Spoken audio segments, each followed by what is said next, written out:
jabaate hariiroonsa namarraan baqanne gaabbi rakkinaa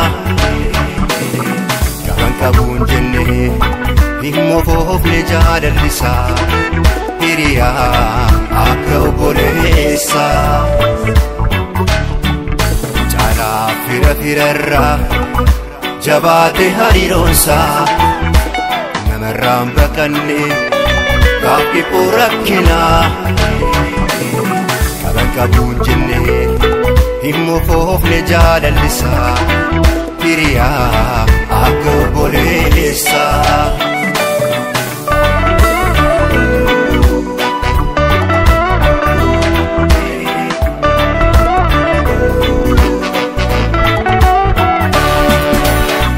tole irra yaasa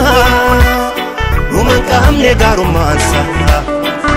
jijjiiramne ilaalchisa irkoo dhagaadhisa rakkatan baraarsa hiriyaan akka obboleessa dhibbatan bal'ina yoo lafan jabina yoo dhibaman fayyaa dawwaadha qoricha yoo dadhaban humna yoo dhaban waa hunda namni namaaf qabeenya olii gannu raasaa dambaliin jaalalaa akka nu dhabsiisne nun baasne walirra kanneen nurraan badiin ayyaana abbaa keenya yaa Waaqni nu qajeelchi naaf guddaa keenya olii gannu raasaa dambaliin jaalalaa akka nu dhabsiisne nun baasne walirra kanneen nurraan badiin ayyaana abbaa keenya yaa Waaqni nu qajeelchi naaf guddaa keenya yaa Waaqni nu qajeelchi naaf guddaa keenya yaa Waaqni nu qajeelchi naaf guddaa keenya sisa fooyaa jirba addaan nama baastu utoli jaalalaa waliin nama dhaabdu kan jiruun dukkanaa ijji waliin laaltu nu darbiyaa baraa aduun nuuf habaatu kan jiruun dukkanaa ijji waliin laaltu nu darbiyaa baraa biiftuun nuuf habaatu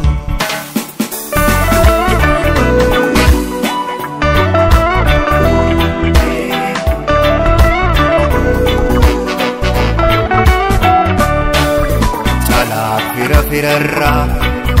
jabaate hariiroonsa namarraan baqanne gaabbi rakkinaa gaban qabuun jenne himmoo foofne jaalallisaa hiriyaa akka obboleessa caalaa firarraa jabaate hariiroonsa namarraan baqanne gaabbi rakkinaa gaban qabuun jenne himmoo foofne jaalallisaa hiriyaa akka obboleessa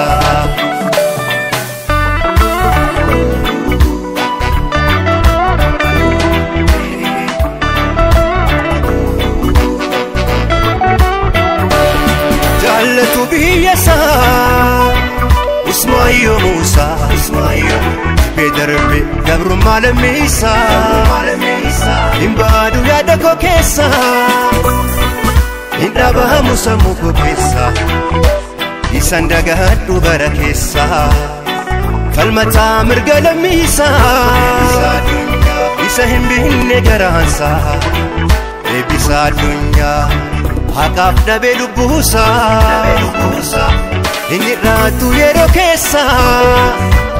illa hafu guyyaa keessa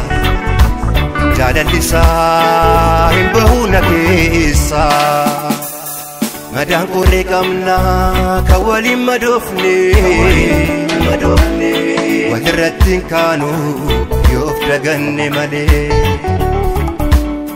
waliin tumsan malee biyyaaf hin tolanii